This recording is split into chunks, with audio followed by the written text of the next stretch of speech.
मग्गं मोक्षस्योच्चारितं साधयति नित्यशुद्धं साहुसो मुनि नमो तस्य।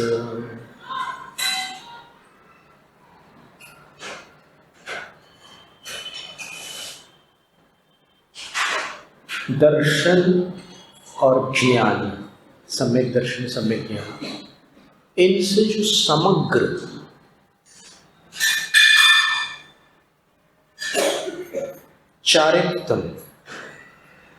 चारित्र है, वही मोक्षस्य मग्गम, ये सम्यक दर्शन सम्यक ज्ञान और सम्यक चारित्र, ये मोक्ष का मार्ग है। तो दर्शन ज्ञान से समग्र चारित्र को जो नित्य शुद्धम साधयति,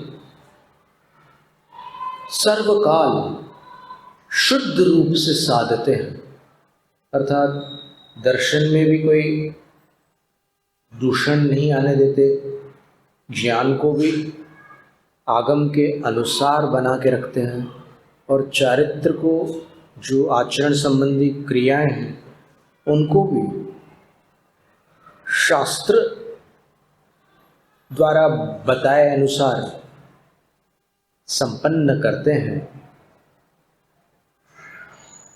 सो मुनि साहु, वे मुनिराज साधु होते हैं, यानी गृहस्थ साधु नहीं है, मुनिराज साधु होते हैं।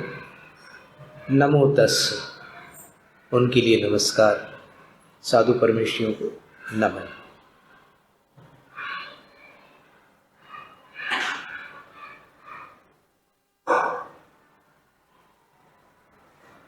इसके उपरांत संस्कृत और प्राकृत पंचगुरु भक्ति में भी साधु परमेष्ठी के विषय में लिखा है। सम्यक दर्शन दीप प्रकाश कामे बोध संधुता भूरि चरित्र पताकास ते साधुगणास्तुमां पान्तु।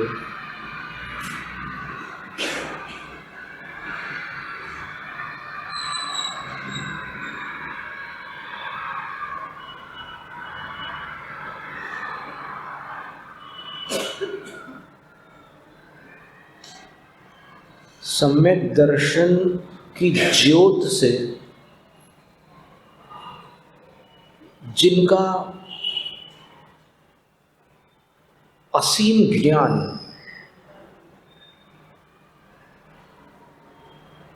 उनके लिए प्रकाशक बन गया है, उनके मार्ग को प्रकाशित कर रहा है, तो सम्यक दर्शन के कारण जिनके अंदर ऐसा ज्ञान उत्पन्न हुआ है और भूरि चरित्र पताकास, जो बड़े भारी चारित्र की पताका को, पताका का अर्थ होता है ध्वजा, उसको धारण किए हुए हैं, ते साधुगणा, वे साधु समूह माम पांतु, मेरी रक्षा करें।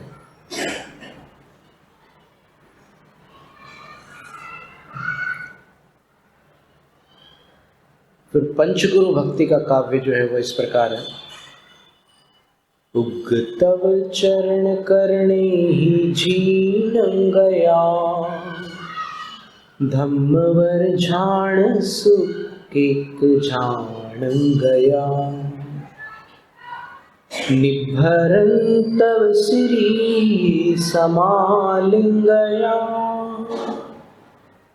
साहवो ते महं मोक्षपः मग्गया, साहवो ते महं मोक्षपः मग्गया। लय संगीतकार एस.एन. त्रिपाठी की बनाई हुई थी, मूल प्राकृत छंद था। स्रग्वेणी एक छंद होता है, वर्ण छंद होता है, लेकिन यहाँ पर ये जाति छंद है। वर्ण छंद में वर्ण यानी अक्षर गिने जाते हैं, जाति छंद में मात्रा गिनी जाती है, तो ये मात्रा वाला छंद था, लय उसकी स्रग्विणी जैसी थी। उग्र तपश्चरण के करने से जो झीणम गया, दुबले पतले हो गए हैं। देखिए साधु का वर्णन क्या अनोखा वर्णन है। साधु कैसे हैं? तो बोले उग्र तपश्चरण करने से जो दुबले पतले हैं। और कैसे हैं? तो धम्म वर झाण सुख केक झाण गया। ये धर्म ध्यान और अद्वितीय शुक्ल ध्यान को प्राप्त होने वाले हैं ये साधु, अर्थात इनका जीवन धर्म और शुक्ल ध्यान में है। जब कभी वो धर्म ध्यान में चले जाते हैं, कभी शुक्ल ध्यान में चले जाते हैं। वैसे शुक्ल ध्यान में एक जीव मोक्ष पर्यंत 5 बार जा सकता है, एक भाव में 3 बार जा सकते हैं, 2 बार उपशमक श्रेणी में और 1 शपक। अगर तद्भव मोक्षगामी होंगे तो 2 उपशम श्रेणी और 1 शपक श्रेणी पर आरोहण कर सकते हैं। और अगर तद्भव मोक्षगामी नहीं है, जैसे आदिनाथ भगवान थे, तो आदिनाथ भगवान ने अपने पूर्व मनुष्य भाव में, जब वो वज्रनाभि मुनिराज थे, नाम सुना होगा आपने,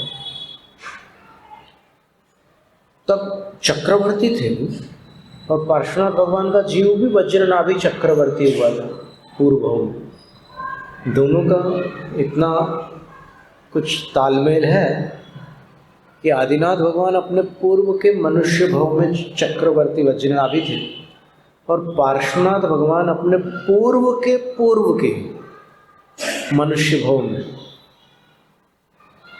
वज्रनाभि चक्रवर्ती थे। तो आदिनाथ भगवान के जीव ने चक्रवर्ती की पर्याय में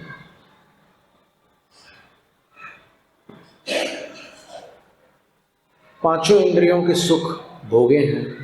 चक्रवर्ती के पास क्या कमी होती है, सब कुछ होता है, लेकिन एक दिन वो घ्राणेन्द्रिय के विषय में लीन थे, यानी उनको जो मालाकार था,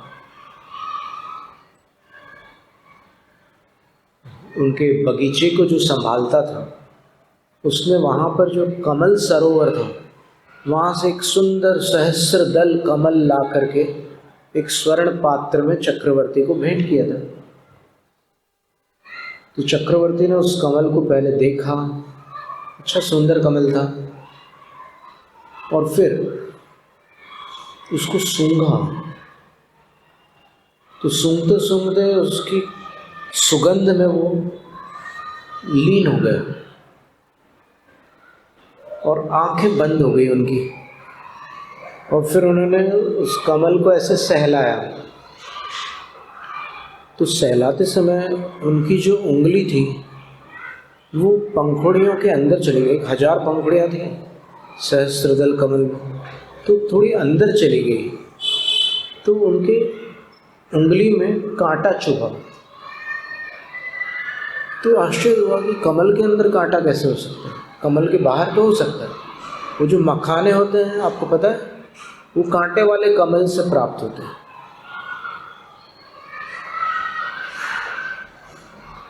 तो कुछ कमलों में नहीं होते कांटे, कुछ में होते हैं। तो उसको लगा कि ये कांटा वाला कमल तो है नहीं, फिर इसमें कांटा कैसे आ गया, और वो भी अंदर। तो उन्होंने उन पंखुड़ियों को हटाया आंखें खोल करके, और देखा कि मरा हुआ भ्रमर उसके अंदर पड़ा हुआ था।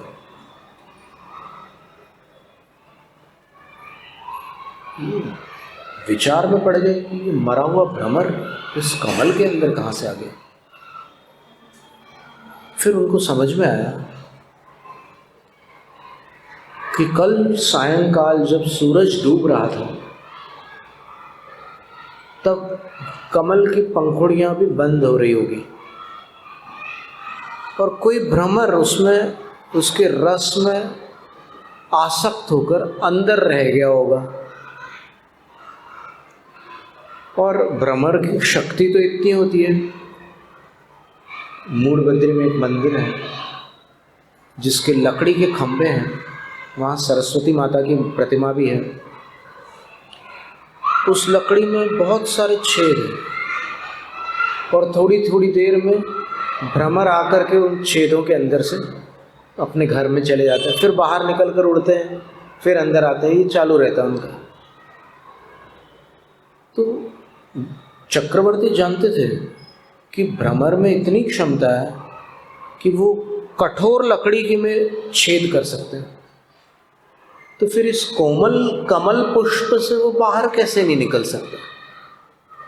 अवश्य निकल सकता है, लेकिन इंद्रिय का जो इष्ट विषय है उसकी आसक्ति के कारण इस भ्रमर ने कमल को क्षति नहीं पहुंचाई और प्रतीक्षा करता रहा कि ये जब खुलेगा तब मैं बाहर निकल जाऊंगा। लेकिन उतने समय में जो कमल के अंदर की वायु थी वो समाप्त हो गई, क्योंकि वो सांस लेता है ना भ्रमर, तो सांस ले करके उसने, आज की भाषा में कहो तो ऑक्सीजन को खल्लास कर दिया उसने। तो वो अंदर पूरा कार्बन डाइऑक्साइड भरा रहा और उसी में दम घुट जाने के कारण प्राणांत को प्राप्त हो गया। चक्रवर्ती विचार करते हैं कि वो कमल में आसक्त होकर मरण को प्राप्त हुआ, मैं तो पांचों इंद्रियों के विषयों में डूबा हुआ हूँ। जब एक विषय में आसक्त प्राणी की दुर्दशा होती है तो पंचेंद्रियों के विषयों में आसक्त की क्या दशा होगी। बहुत हो गया, जो भोगना था मैंने भोग लिया। अब जो अभुक्त है उसका भोक्ता बनूंगा। आज तक मैंने सिद्ध सुख का सेवन नहीं किया, अब ऐसा कोई पुरुषार्थ करूंगा जिससे उसकी प्राप्ति हो।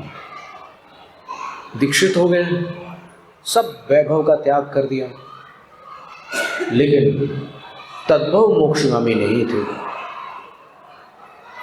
कर्म संयोग ऐसा था कि दीक्षा के बाद उन्होंने गुरु से 11 अंगों का अध्ययन किया। 12 वर्ष लगते हैं ये शिक्षा काल में। वड्डाराधने नाम का एक कन्नड़ ग्रंथ है, उसमें बहुत सारी कथाएं ऐसी आई है। दीक्षा का काल तो वो वैराग्य का और फिर संस्कार का काल होता है, लेकिन उसके बाद 4 अनुयोगों की शिक्षा गुरु के मुख से शिष्य को ग्रहण करनी होती है। तो उसकी कालावधि 12 वर्ष की है।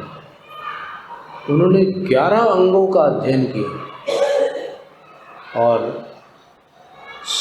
गुरु सानिध्य में ही, गुरु शुद्ध केवली थे, वहीं उनको क्षायिक सम्यक दर्शन भी हुआ। वहीं उन्होंने 16 कारण भावनाएं पाई और तीनों जगत में क्षोभ उत्पन्न करने वाली। हमने आचार्य श्री से पूछा था कि तीनों जगत में क्षोभ उत्पन्न करने वाली तीर्थंकर प्रकृति का उन्होंने बंद किया, इसका क्या अर्थ है? तीनों जगत में क्षोभ उत्पन्न करने का अर्थ क्या है? क्षोभ का अर्थ होता है खलबली। जैसे अंभो निधौ क्षुभित भीषण नक्र चक्र, सुना आपने? पाठीन पीठ भय दोलवण बाढ़ वाग्नव रंगत तरंग शिखरस्थित यान पात्रास त्रासं विहाय भवतः स्मरणात् व्रजन्ति। तो क्षोभ का अर्थ होता है खलबली मचाना।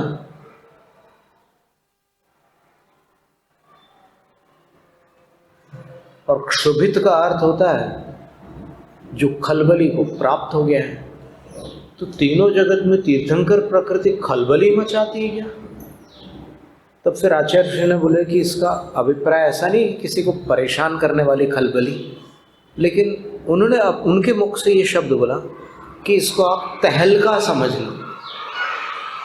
तीनों जगत में जिस पुण्य प्रकृति के उदय से तहलका मच जाता है वो तीर्थंकर प्रकृति होती है। तो उन्होंने गुरु सानिध्य में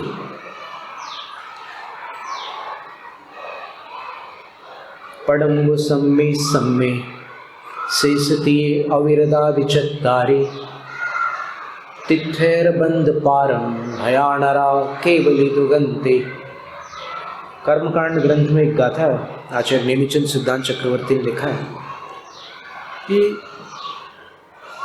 प्रथमोक्षम सम्यक्त्व के होने पर अथवा शेषतीये बाकी तीन सम्यक्त्व के होने पर, बाकी तीन कौन से? क्षयोपशमिक, क्षयिक और एक द्वितीयोपशम सम्यक दर्शन भी होता है जो श्रेणी पर जाने से पहले होता है।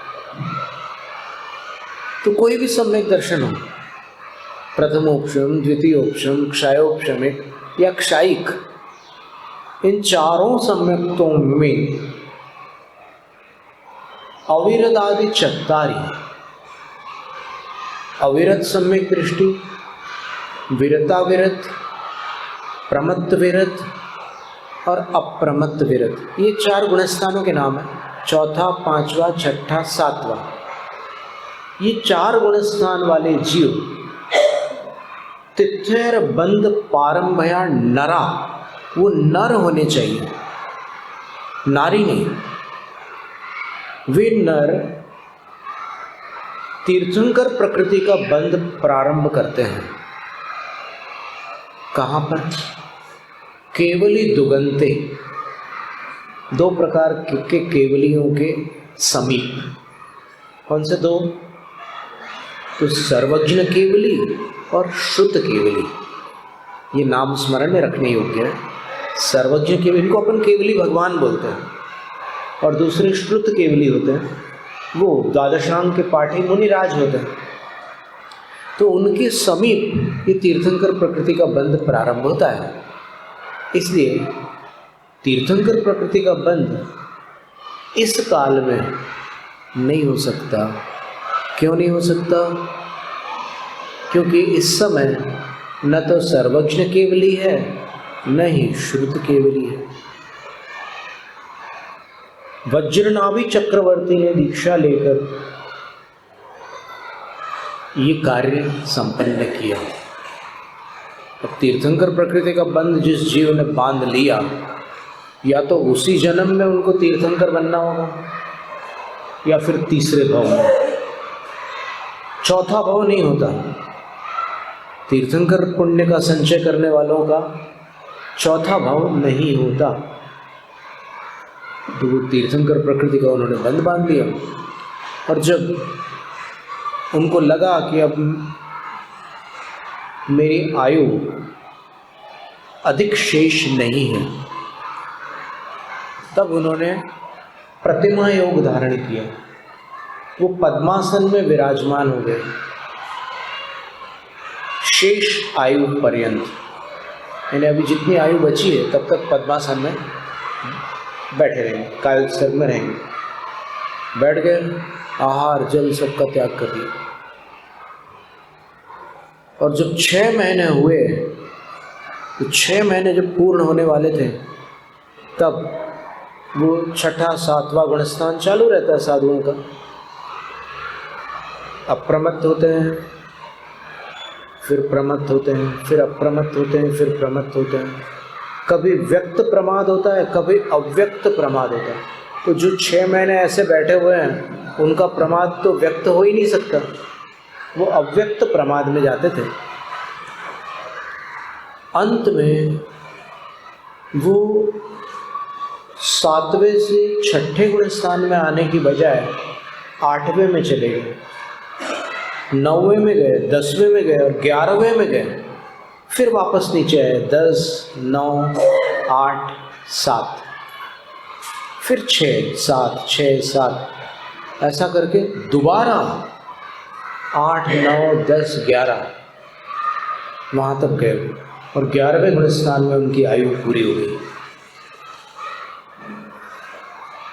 तो आयु पूरी होने पर वो सर्वार्थ सिद्धि विमान में अहमिंद्र पद को प्राप्त हुए और 33 सागर की दीर्घ आयु पूर्ण करके, जहाँ पर और भी कई ऐसे जीव थे जो आगामी भव में इन्हीं के कुटुंबी बनने वाले थे, भरत, बाहुबली आदि बहुत सारे महारथी वहाँ पर विराजमान थे। उन्होंने भी मुनि दीक्षा के साथ तपस्या की हुई थी, क्योंकि वहाँ पर महामुनि ही जाते हैं सर्वार्थ सिद्धि में। तो वो यहाँ पर जब आने को हुए, 6 महीने शेष रह गए 33 सागर आयु के, तब इंद्र के आसन कंपित हुए और सौदर्भ इंद्र समझ गए कि अयोध्या नगरी में तीर्थंकर का जीव आने वाला है। तो उन्होंने अयोध्या नगरी की व्यवस्था संभाली। अयोध्या नगरी 12 योजन लंबी और 9 योजन चौड़ी थी और इंद्र ने अपने जो श्रेष्ठ कारीगर होते हैं उनके माध्यम से उस भव्य नगरी को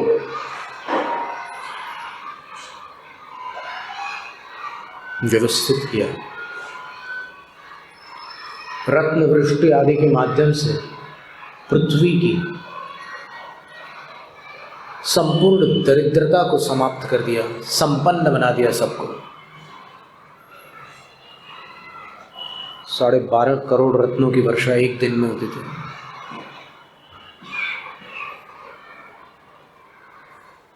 फिर वहाँ पर भगवान जब अवतीर्ण हुए, पहले तो गर्भ कल्याणक हुआ आषाढ़ शुक्ला षष्ठी को। नहीं, गर्भ कल्याणक आदिनाथ भगवान का देखिए कब, आषाढ़ महीने नहीं हुआ, दूज, आषाढ़ कृष्णा दूज हो सकते।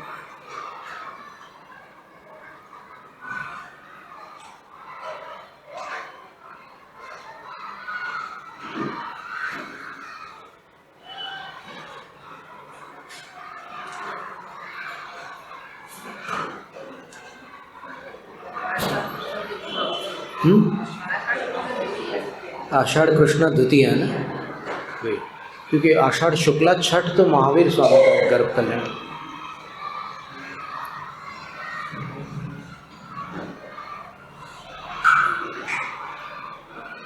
तब वो माँ के गर्भ में अवतीर्ण हुए, गर्भावतरण। भारी कल्याणक मनाया गया और फिर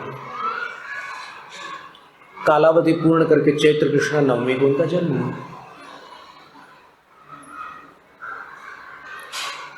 और फिर जन्म के उपरांत जन्माभिषेक हुआ। इतना सुंदर वर्णन है महापुराण में आदिनाथ भगवान के जन्माभिषेक का। ऐसा वर्णन और कहीं किसी ग्रंथ में नहीं मिलेगा जैसा वर्णन आदि पुराण में। और उसके बाद जब इंद्राणी मार्जन करती है, भगवान को पोंछती है, तो विलंब होने लगता है। तो इंद्र देखता है कि इतना समय क्यों लगा रही इंद्राणी। फिर इंद्र एक दृष्टि में समझ जाता है कि इंद्राणी चूक रही है। तो वो कहता है कि हे शची, वो पानी नहीं है जिसको तुम पानी समझ रही है, वो पानी नहीं है।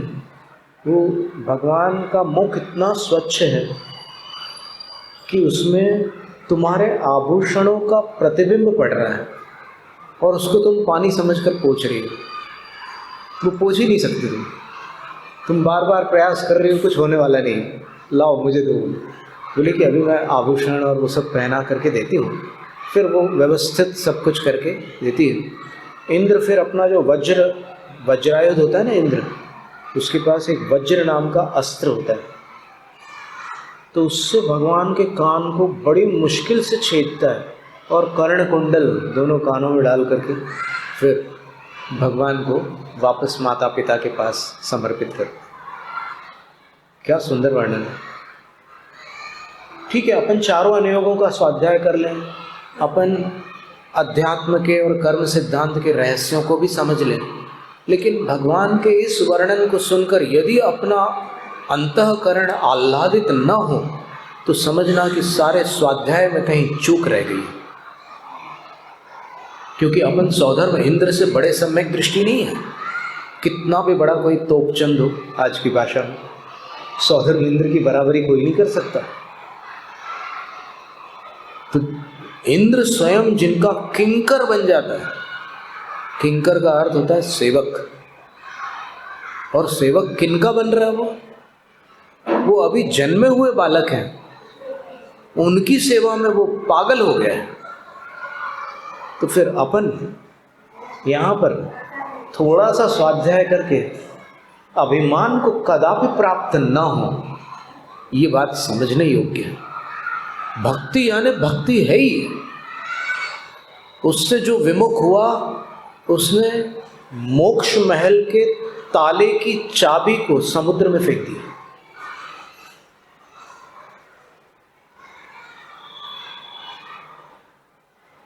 एक ही भाव स्तोत्र में एक काव्य आया है, 13वां काव्य। कल 12वां काव्य अपन ने पढ़ा था, आज 13वां देख लो क्या लिखा उसमें।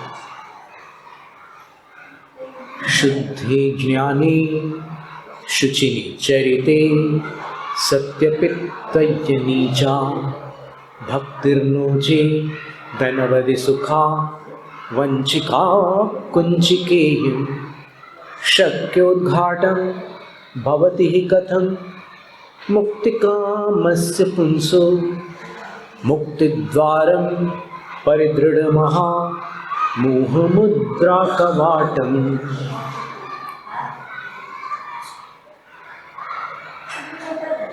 जिसका ज्ञान शुद्ध है, अर्थात बिल्कुल आगम से मेल खाने वाला ज्ञान है, और जिसका आचरण है निरतिचार है, शुद्ध आचरण है, इतना होने पर भी यदि उसके हृदय में आपके प्रति उच्च कोटि की भक्ति नहीं है। कैसी भक्ति? जो मोक्ष सुख से कभी भी भक्त को वंचित नहीं रखती, ऐसी भक्ति। और कैसी भक्ति? तो कुंचिका, वो मोक्ष के द्वार पर लगे हुए महामिथ्यात्व रूपी बड़े भारी ताले की चाबी है। वो ताला भक्ति के बिना खुल नहीं सकता। वो भक्ति जिसके पास नहीं है, मुक्ति कामस्य पुंसः, भले ही वो मुक्ति की कामना करने वाला पुरुष हो, तो भी शक्योद्घाटम भवति ही कथम, वह द्वार उद्घाटित कैसे हो सकता है, खुल कैसे सकता है? इसलिए भक्ति से विमुख होने की कल्पना करना भी घोर मिथ्यात्व को स्वर्ण अक्षरों में आमंत्रण देना है।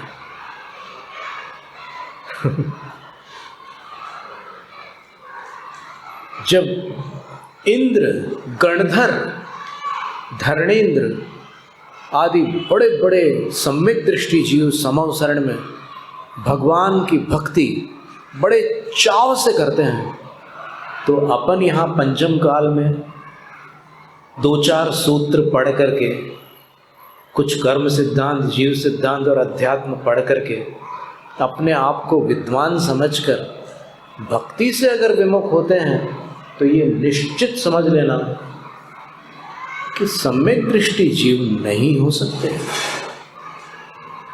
और जो सम्यक दृष्टि है वो भक्ति से विमुख नहीं हो सकता। इसलिए 5 परमेष्ठियों को भक्ति पूर्वक अपन नमस्कार करते हैं।